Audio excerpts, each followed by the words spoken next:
Hi, Karise. Great to have you back here after our round table a few weeks ago. Good to see you, Jason. So, Karise, I know in the show notes and stuff it'll have links to you and what you do as a professor and everything else. But could you just tell us a little bit about what kind of professor of leadership you are, what your background is, and what your interests are, and your passions and specialities? So, Professor of Leadership at Ulster University, and also have my own startup leadership institute, which I started not long, I think it's just shy of 3 years ago. So when people say professor of leadership, Jason, they're usually like, oh, they're starting to yawn. And I think that they could well be speaking the truth in terms of what we perceive. But actually, in terms of what I do, I find it very fascinating. I get to not just talk, but I get to research one of the hottest, biggest subjects in the world, and that is leadership. And I suppose the real Pacific area that's really important to me and to my heart as well as my head is really around strong and healthy leadership. What does that actually mean? And I think it's because we all know leadership matters. So whether you believe it's the answer to the world's problems or whether you believe it's the actual cause of the world's problems, we know it matters. But we live in a world where we've never had more information and we've never had more books, we've never had more articles, we've never had more blogs, we've never had more people talking about it. So it can be very difficult to understand. So, what is it really that matters? Mm. Um, and I think that's what probably where I'm probably most fascinated in. And I know we're going to talk about some of those kind of the big subjects at the minute, probably some of the big questions that we have around leadership and how we sustain it. I think is probably is the most fascinating but the most challenging. So, just a little bit for the nerdy people who are listening, and there will be some. In terms of it, because there's lots of ways to look at leadership. What discipline does yours come through? What dimension? So, social science or Yeah, so I would say I am a social scientist, so I social science? understand. Yeah, I understand the world is socially constructed and it's understood Mm. in that way. So whenever I talk about leadership, that's why everybody thinks it's something else or something different. So our own definitions will be different because we'll have experienced it different. We will have grown up in different households. We will be shaped and nurtured in different ways around leadership. And then also we'll have made some of our own choices around leadership. So I do believe it is socially constructed. So Mm. that's one element. So how I approach my research is around exploration. So talking about really the possibilities around leadership and getting people to tell their story is kind of my method. So I don't tend to conduct surveys and statistical studies, but my what I believe is actually really powerful is listening to the stories and the deep experiences and mapping them over time. But in terms of how I come at leadership, one of the things that's really interesting about it as an academic field is that it's tackled from so many different lenses. So, psychology is obviously a huge one, neuroscience is another. Mm. And then we've got anthropology, we've got history, we've got all of the different aspects, and we've got everything as well that starts. We've got like entrepreneurship, we've got the corporate business world, we've got public sector experiences and perspectives. So it really is. I think, from my point of view, personally, I love neuroscience. Mm.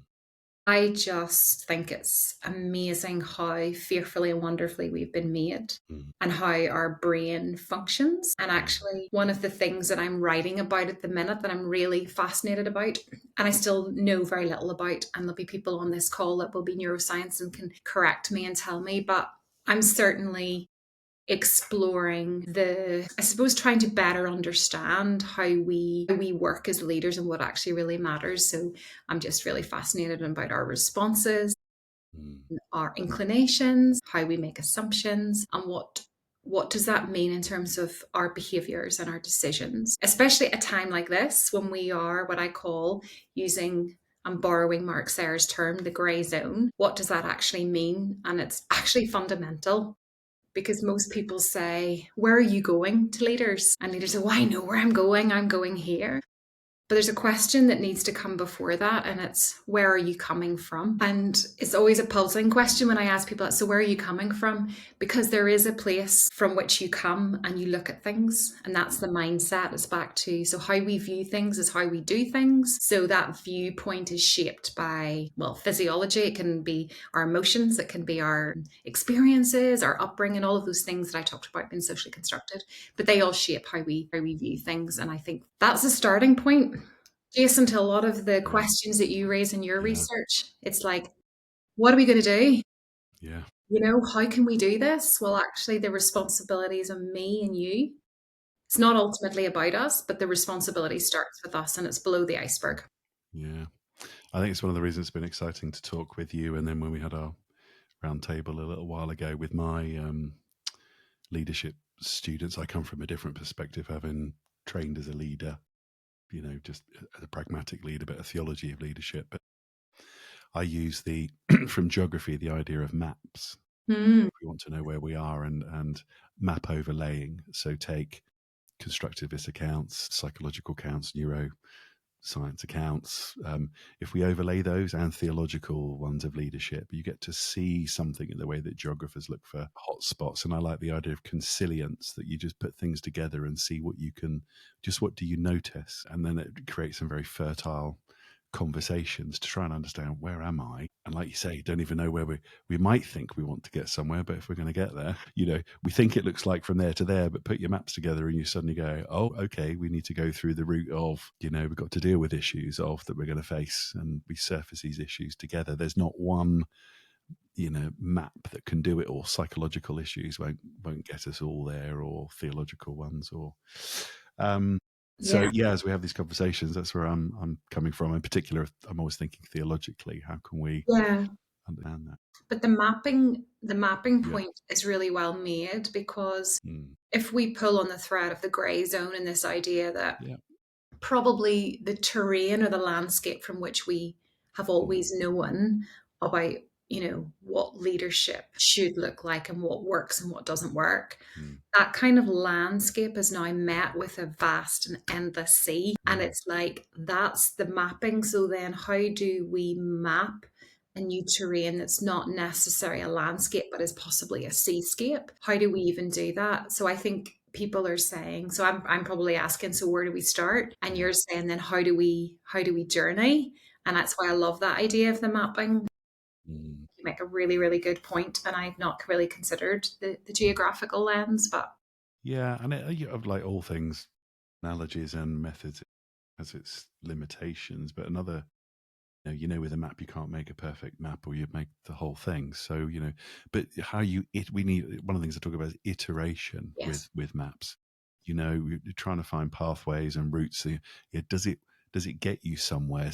What is safely, and where are you trying to get? How long does it take to get there? And and where has the terrain changed from where previous people were there? Mhm. I use an analogy, and I need to check if it's true. Really should. It probably is easy to find out. But I was in New Zealand once, in Wellington, and someone was telling me that the houses on stilts because of the mountainsides there and stuff. They said one of the principal reasons for that was that somebody mapped. They sent all the supplies out, and they didn't have a topographical, the typology mapped, Yes. so they thought it was flat. And then everyone gets there and finds. So they had to put stilts up and improvise. The terrain had not been mapped. You traveled the other side of the world. And there's something there for, what we're doing with leaders. We're telling them, hey, you can go here and go like that. And then they get there and they're like, Yeah. why is there a mountain here? Or why is the sea there? Or the bridge is gone, or the road has been washed away, or, Just but making notes, Jason, because I think that's really, yeah, metaphorically, yeah, that's something by which to consider how we navigate the times that we're in. yeah. So let's get down to leadership conversation. We're going to be talking today about the leadership crisis, and then in particular, a research area you're looking at. That sounded fascinating to me. I've asked you to talk about, but could we press a bit more in from the round table that we had into, just broadly, if we accept there is a leadership crisis, we talked about it. What are the things that you are noticing? What's changed? What's the same? What's the state of play?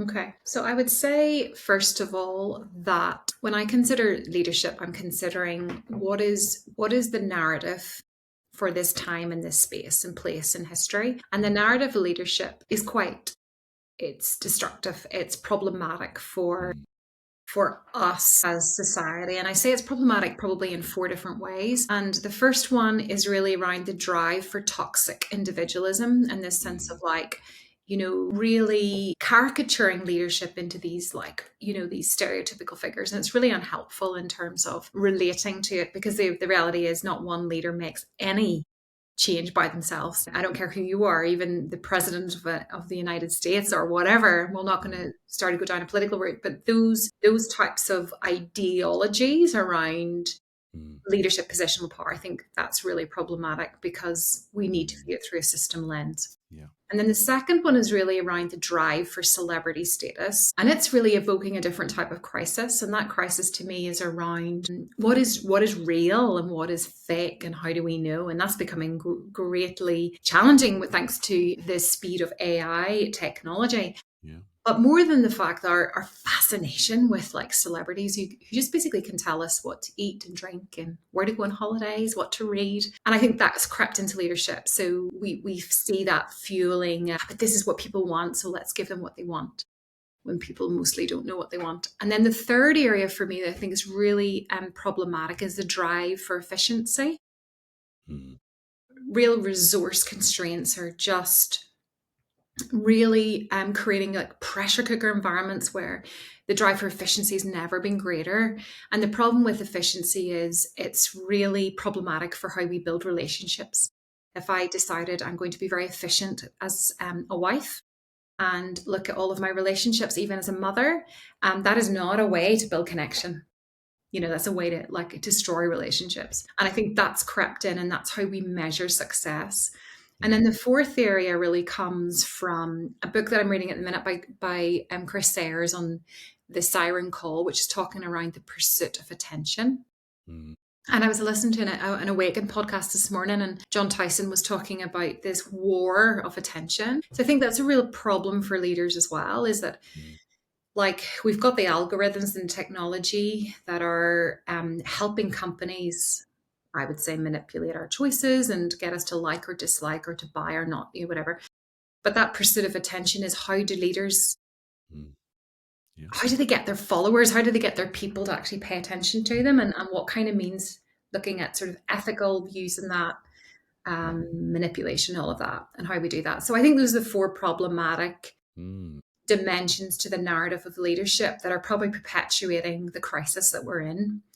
Um, and I say all of that to say, okay, so what is the answer then? What actually mm, matters back to my strong and healthy leadership? And I mm, think really listening and reading the research evidence, it's actually fundamentally simple, no, not easy, and it's not simplistic. But the concept is this that it's never been more important to be human. Toxic individualism and superpowers don't exist. Celebrities with the perfect whatever don't actually exist because it's an illusion. Do you know, etc. So I mm, think that the sort of antithesis or the what is needed is actually radically, radically human. So what does that mean? Means that IQ and experience is not enough anymore. And we've known this for some time. This is mm, not like any big headlines. But I think what we're in now post pandemic and what's been accelerated has meant that the research is saying it's EQ on steroids. This is like serious mm, relational oil. This is actually fundamentally breaks down to mm, human centered relational leadership. That's where the influence is. That's where the impact will come. That's where the system change will happen if we actually pluralize our concept of leadership, mm, get away from the individualism, get away from the celebrity, mm, get away from just metrics that are measurable, because probably what really matters, in the words of Seth Godin, is can't be measured. What really matters can't be measured. mm, So what are we going to do with all of this? And I think mm, that this probably touches on where I think that some of our previous conversations is that all of this in terms of the grey zone and all of what I painted to you and the lack of uncertainty in this vast and endless sea and how do we plot and map the terrain has almost, I'm just thinking of your analogy about the layering, but there's this sense of the layering then on Oh my goodness, for leaders I'm talking about, specifically here, then I have really got to be ready for anything, Mm, for anyone and for anything. That's a big mandate. So not only is a leader accountable, but mm, they no longer control the results. They no mm, longer have any real control. mm, I think that is bringing this idea of overwhelm to the fore. Now, is it a new thing? I hope you don't mind me sort of jumping onto this, but this is where the question comes from for me.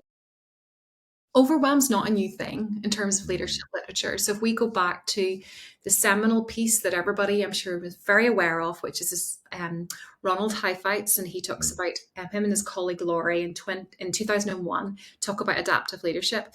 Whenever he, so this is over 20 years ago, when they were talking about this adaptive leadership, they were talking about what does it mean to get on the balcony and make sense of the data. So whenever he was talking about this, and I think it was six different factors, and actually regulating distress was one of the six really critical strategic yeah, strategies that leaders needed. So I think that's, yeah, yeah, so it was ready there in the literature. They were saying the level of challenges that we have and problems that we have aren't really fixable. So if they're not fixable, what are we doing? Well, these are adaptive challenges, and one of the key things is we need to deregulate distress. But the challenge for leaders is when I'm researching this, I can see a lot of organizations now, and it would be probably very few that wouldn't say well-being is not a policy. Strategies of mm, well-being, they will have support groups in well-being, they will have budgets for well-being. But then the question for me is, what about the leader? Because if there's strategies and policies in place, they often negate the actual yeah. leader who is often the ones trying to contain and regulate the distress or Mm, these other factors that are happening.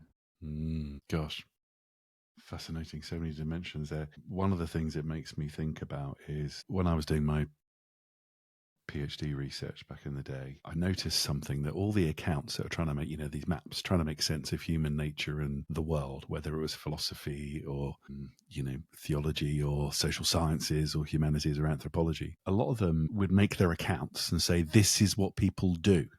Mm-hmm. And we think these are some of the reasons why they do it. But what they never seem to be able to come up with is why, when people are presented with the opportunity to be different, don't they?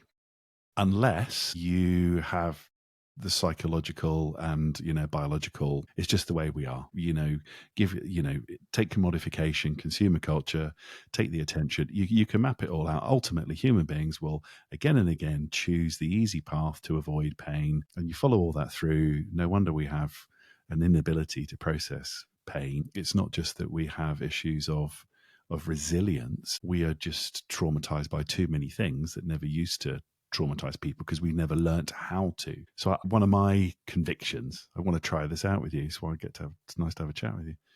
When people say, so what's the answer to some of this stuff?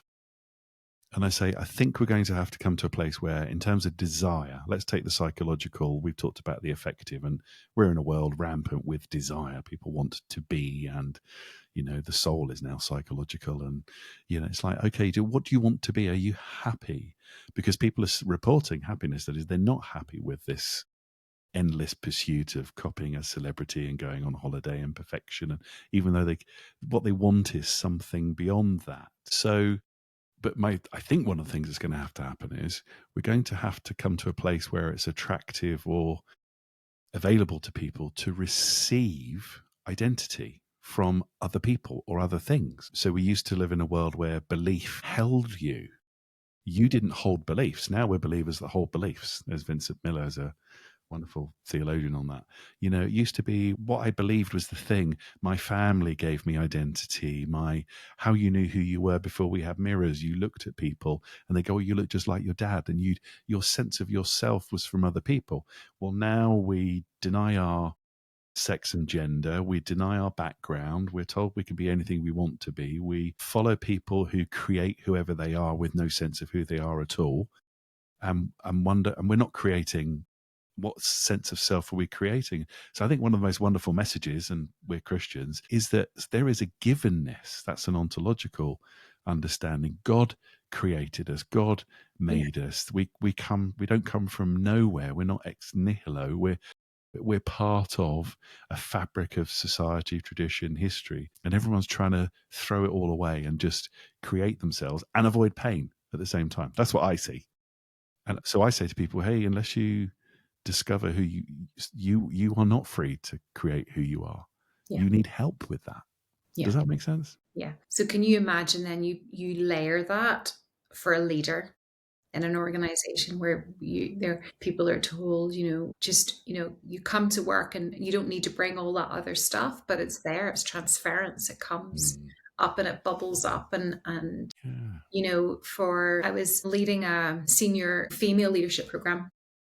And one of the things that really came up, and I just wonder that leaders have their own sort of like natural leanings and tendencies. So for some leaders, they're like, I want to help you. Like, I want to take that on and let me mother you. Let me try and Mm. fix you and become, for some leaders, they think they're priests or they're like ministers and they're taking all the confessions. For others, they're psychologists. And there's all of these different dimensions to the role. And the problem is that if leaders take that perspective of taking the heat, Yeah. and they're actually, like, one article that I read recently was that leaders are like toxin handlers. So they're actually like handling the toxins, that sense that they're taking on, they're absorbing and softening the emotional pain of their organization. And, that sense of like, so some people are just wired naturally as like, well, I'm using the Five Voices of Leadership at the minute, by Steve Cockram and his colleague. And it's kind of that like nurturing comes naturally Mm. and that empathy. And I just mentioned EQ and all of Yeah. that. But Yeah. the problem is, what do leaders do with the toxins? Mm. Like, what do we do that? Never mind Mm. the fact that they will also have their own brokenness and their own stuff.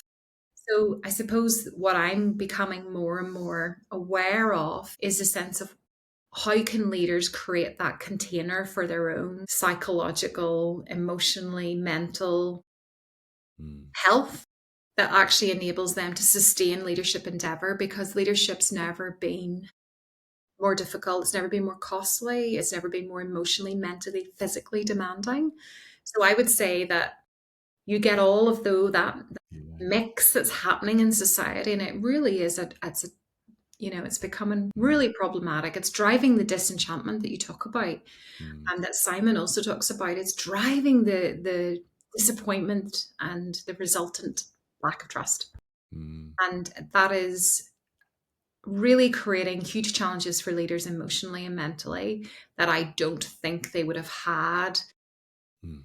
I don't want to put a number on it, maybe 10, 15, 20 years ago. I Yeah. just don't feel we're at that level of intensity. Yeah.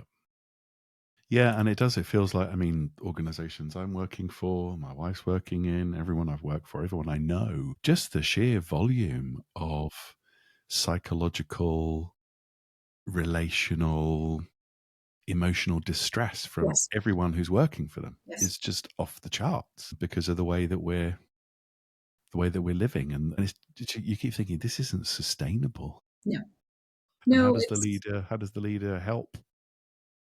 and people talk about leadership's lonely, and then some people challenge me and say, well, it shouldn't be lonely. And I'm like, well, the reality is, if you're at a very senior level of an organization, it is.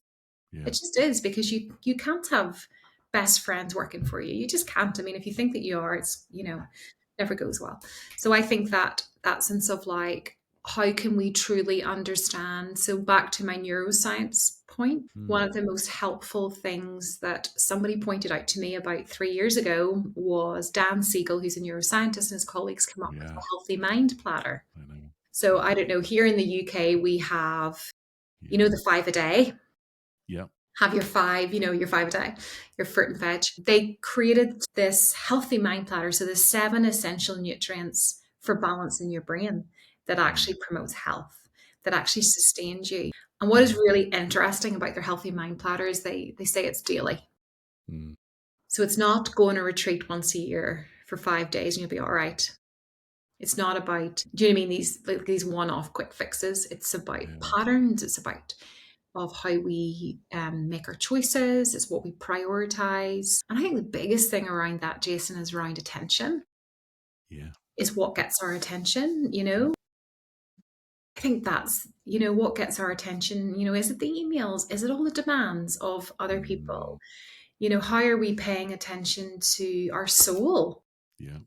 I must tell you, we're just about to launch volume 2, shameless plug, of No, Illuminaire. please tell us all about it. Illuminaire, our second volume, Illuminaire Press, and it's Great. coming out actually this week. And as I've said to you, I'm currently waiting a big shipment right now that should be coming. And I think what was really, really important about the question that we ask Yeah. is around how do leaders sustain the Mm, journey at a time when we don't know what on earth is happening, that in between era that Mark says, that it is emerging. We're starting to see an outline. And I think for me, one of the really fascinating things is when we talk about how we sustain that, is how we pay attention to all aspects of our life. So we've interviewed a number of people. One of them was Seth Godin, but another was a director at Google based in New York. And we mm, were asking her the question. yeah. We were saying to her, and this is just me, as I'm always back, what are you reading? As I say to you, Jason, like, tell me what you're reading, the really Yeah. like wacky stuff, like the stuff that's really challenging you. And I said to her, what Yeah. are you reading? What are you listening to? And she went, oh, I don't think you'll really want to hear this response. And I was like, oh, okay. I was thinking, is it something really controversial? And she said, I'm just not. And I was a bit puzzled and I said, really? Why? I'm an academic learner. I thrive in all of that. And she just said, for this season, she said, in my role, when I walk into the office, it is relentless onslaught of information. And she said, so when I journey there, I'm back from work. And when I'm in my personal time, she says, I tend my soul. Hmm. And for me, that's just stillness. That is actually what is coming up and paying attention to my soul. And I don't hear many leaders talking like that, Jason. No, I mean, that was the one word in my head shouting out, is this about attention at the end of all this? Because, Yeah. the 5-a-day thing, it's like you can start it and then you stop it. No one keeps up their exercise plan. The studies that I've looked at say, unless you've got a compelling vision, something worth dying for, and relationships and all of that stuff. And all of that seems to scream out, we know that attention. So if suddenly your spouse is run over by a bus, Yeah. you drop everything. Yes. You don't have to think. It just happens because it captures your attention. If you have a baby born, or one of your kids is ill, or there are moments that happen that seize our attention, and we know that they're important. And I'm just wondering, how do we, is part of being a leader finding ways and spaces to have our attention captured by something, and probably that got us into leadership in the first place, where we made, people do, don't they? They have a vision, they make sacrifices, and then, I know Simon Walker talks about this a lot, and how we, and then we lose our attention along, it gets, what happens to it? Does it get chipped away at and blunted, or? So I was listening this morning, and John Tyson and had Sam Gibson on it, and was it Sam or was it John, said that our attention span has gone from 12 seconds to 8 seconds. Yeah, I'd read that as well. So we are, I think officially we're under the goldfish. That was, the goldfish is Yeah. 8.4 seconds. Yeah, so we're, So that was my point, and it's kind of like, okay, so if that yeah, is true, yeah, which we know like generally is true, yeah. and there are some obviously exceptions to that, but Mm, what does that mean for leadership? mm, So number one, what does it mean for me and for you as we lead? So what gets our attention and what quickly shifts it? What are the things that really just hack straight into that? So that's the first question. And it's I don't have it here because I want to focus on this. It's the other room, but it's this little this little tiny box thing that we have that gets stuck to our ears or our hands. And also on this, like making sure I shut down my emails. That's probably my biggest distract. I'm probably less social media, but more just keeping on top when you have your own organization. So it's just really paying attention to what that is and how do we create space. And what I love about the Healthy Mind Platter is he challenges leaders to think about their tanks, Mm-hmm. things like sleep, Mm. connection with other people. Gosh, we live in such a fragmented Yeah. society. We've never been more connected, but more disconnected and fragmented. Thinking then about like just time out, just sitting, like I could be sitting here looking in the garden, just sitting there. I mean, who even does that apart Yeah. from someone who's maybe a lot older and is retired? Like, movement. It is really important to exercise. Yeah. Doesn't mean we have to do an Ironman or Mm. marathon. Yeah. Just get out and walk, enjoy it. And I just think the sense of like, Mm. what does attention do for me and for my soul? If Mm. if what it does for me, that distraction, it actually takes away the sense of awe and wonder of the present.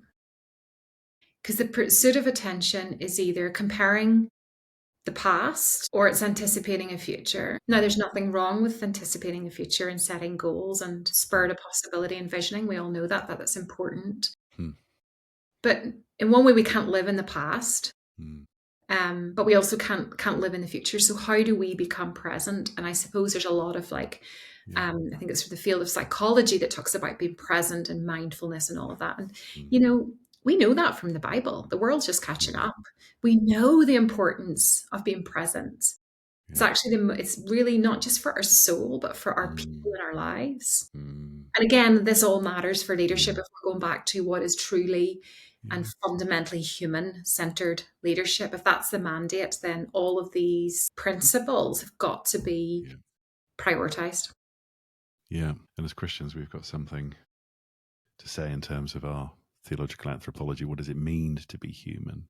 What does it mean? Whereas being human is not being whatever you want it to No, be. no. But that Um, is a big question. Yeah. yeah. For some reason, a podcast I listened to ages ago is a guy in California, I think UCLA, one of the world experts on mindfulness and putting people in MRI machines and scanning them to see what happened to their brains when they did various types of reflective exercises. It was very interesting, and he'd been doing this for like forever. And at the end of the podcast, he was asked, "So, what have you? How would you sum up all of this?" That mindfulness itself, as an exercise, using that as a template for all the things that people do, basically said, if you reflect on crappy feelings, it doesn't change the reason you've got crappy feelings. And actually, he talked about the liturgical nature. He used that word of habits and practices that create the feelings that we have. And he said, I don't know how, but I was thinking theologically, I think I wanted to extrapolate how. He said, we are going to have to become aware of the things that we do, smuggle in within them things that form us and shape us. Yeah. He said, unless we pay attention to that, not just the bad feelings and breathe our way through them.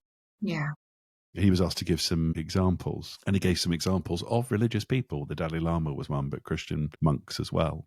And just saying, here are people that have liturgical practices. And he didn't, obviously it wasn't his area, but I was like, there's something there that we know about to be Augustine, Yeah. one of my heroes in the Christian faith, learning to love the world rightly. Worship is to train us for our desire. That was before any psychology. And I just think, if we get our desires, and we all know, I said, spouse gets run over by a bus, that gets your attention. But desire is so fundamentally strong. You Yeah. fall in love, Yeah. everything switches Yeah. around it. And the things that you used to be addicted to, you aren't. So how do we, again, is there anything you're coming across in terms of leadership that's looking at desire and identity? So I think for me, not specifically around desire, and I think that's a really, I haven't specifically looked at that, but I Yeah. suppose what I have looked at is what motivates people or Yeah. what Yeah. drives people, which is, a similar kind of question. But I think that people don't even really know what that is. And there's something around back to that sense of where are you coming from? So if you understand your desire, you'll understand where you're coming from and you'll Mm. see. So Yeah. your desire is the lens through which then you view everything else and how you make your decision. So in a similar way, what like what motivates people, but like where is that coming from? And Yeah. is that healthy? Is that what's, and Mm. how do you really know if that's a problem or not? Mm. Rather than, oh no, I think it's great. Like I've got these metrics and everything's fine. But like, how do you really know? That's Yeah. always a question I see people like, I know that I'm strong in this. And I'm like, well, how do you know? Well, Mm. I did a psychometric test. No, that's not my question. How do you really know what's on the other side of you? I believe in psychometric tests, Yeah. not all of them. So I do believe it's important, but it's Yeah. then the how do you adapt and change and Mm. exercise your leadership muscle Mm. based on that feedback so you can better connect and you Mm. can make better decisions. I think those are probably some of the things that I'm asking Jason Yeah. around that. Got two more questions for you because I know you need to Go. often take pallets of volume 2 of your journal, which I'm looking forward to getting. So, no, I'm just going to ask one last question then. What are you reading and researching at the minute? What's got your attention? So the book On Attention by Chris Ayres, I've already mentioned. I've only just started. I'm only in a couple of chapters to it, but I'm trying to understand the psychology behind it. I'm trying to understand what has shaped society to this point that makes us in this really interesting inflection moment of what this is going to mean for the future. And how do we know? So I think Chris Sayre's book called The Siren Call, really interesting. There's another one that John Tyson actually mentioned, listened to this morning, which was called, I think he said something around distraction. I can't remember. Maybe you know what it is, Jason, but there's a book out there and he said it was actually why I need to go find it because it was written by an author who wrote a book on how to distract us as human nature. Yes. So there's a Right. name, but you can Yeah, and it's Indistractable is called the second book. Indistractable. That's Yeah. it. Indistractable. Sorry. Thank you. I must write that down. Indistractables. Yeah, I can't remember the author's name off the top of my head, but yes, he did the book on how to Mhm. capture people's attention, and then he was so horrified about what he did that he wrote the called Yeah. Indistractable. Yeah. So I think that's certainly piquing my interest at the minute and saying, okay, so I want to better understand that. And I do think that hits on the neuroscience and how we're wired and what is that doing. So that would be my first one. And I think, why am I doing all of that? The question for me that remains largely unanswered is how do we navigate this gray zone? Mm. Like, how do we help, like I'm talking as a Christian now, but how do we help Mm. leaders and organizations plot the coordinates, Yeah. map the terrain? Yeah. And I'm looking at that from three different ways. Mm. I'm looking at that from how do we lead ourselves? Because Yeah. if you lead yourself before you lead other people, so that means holding up honest mirrors. That's all of those things. Self awareness. People are like, yeah. It's almost overused, that word. But I feel like, how do we? Because if we assume incorrectly, and we perceive wrongly, then we're going to make decisions and from a wrong starting point, and then it'll be incorrect for how we plot. So I think that Mm. responsibility is one way I'm looking at it. The second way I'm looking at it is, what does that mean for the collective noun of leadership, which is like, how do we pluralize that participation in leadership? Mm. So to me, that's all about conversation. So really fascinated about voice, Mm. about conversation. So I Mm. actually, that's a second area. And I actually think what's really interesting in that is if we take into consideration the stuff that you said around disenchantment, the stuff around global mood disorders, Mm. identity, all of those, that makes it really interesting how we have the conversation, Yeah. both metaphorically and Yeah. literally. Yeah. And then the third one for me is around, how do we lead the grey zone? I Mm. really believe that our place matters, the place in which we reside, the place that we call home, the place that we actually, you know, we belong to, because we just don't belong to a group of people, we belong to a place. And I think that's a really interesting concept that's coming out of the leadership literature, which is around place leadership and how actually it really matters. On one hand, you've got this like fundamental globalization where massive shifts in population and movement of people. But I believe that place has never been more important to people, Mm. especially those that have been displaced. So those three lenses are Wow. ways of tackling how to lead through the grey zone. It's Mm. really what the publication is all about. Mm. it's really just a starting point because we don't know what we don't know. But I think Mm, there's hope, and I do believe we can start, and I do believe we have the responsibility. And even just looking at, even I know you touched on this in some of your work around the younger generation, and mm, as a mother with 4 children, with 26 and 24-year-old, I can tell you there, a lot of them don't want the responsibility, yeah. and it's like the greatest ability of leadership is responsibility. It's not something that should be feared. Mm, It shouldn't be something that is like, that is a burden, but it is an awesome responsibility. But it is a reward if we truly know that that is our calling and where we should be. Because as Christians, we don't get to do it alone. And I love how the Lord is, his mandate from the very beginning of time was for inviting us into partnership. And I'm mm, so thankful for that every day, because I wouldn't be doing what I do if he didn't fill the gap, the huge gap between my skills and my abilities and his sheer genius and creativity. Then I don't think I would get very far at all, Jason. amen to that. We all know that. Well, our time is up. Thank you, Karise. Just feel like we just started. I'll have to Pleasure. grab some more time with you. Thank you so much for being here today. And as I said, for everyone listening, there'll be links below to find Karise and links to, how do you pronounce it? Luminaire? A luminaire. Yeah. Luminaire, your journal. Thank you. Thanks very much. Pleasure. Bye.